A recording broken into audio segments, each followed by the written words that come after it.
આવું નહીં રાખવું, ક્યારેય નહીં કે ખુખાર મેરડી માતાજીના માડીના હાથે આપણી માતા બેહાડીએ, આવી આશા ક્યારેય નહીં રાખવી. તમે તમારા ઘેર તમે તમારા દેવને બેહાડવા માંગતા હોય ને તો તમે એકલા જ કાફી છો.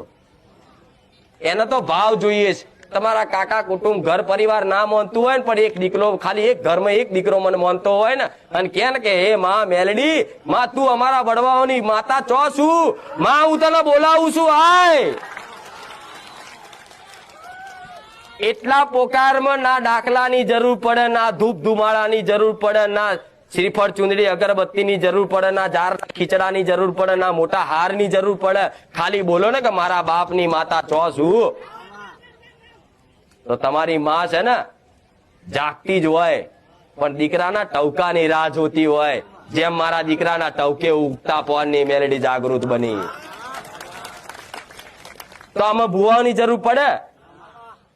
એટલે કઈક દીકરા દીકરી એવા છે જે નવા આવતા હોય ને એટલે એમનો બહુ હરખ ઉત્સાહ હોય.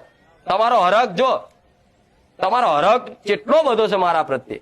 હું ખૂબ પ્રસન્ન છું તમારા હરખથી, તમારા ભાવથી.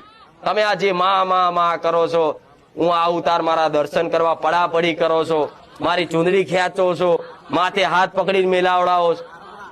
તમને જેટલો હરખ છે ને એનાથી હું પ્રસન્ન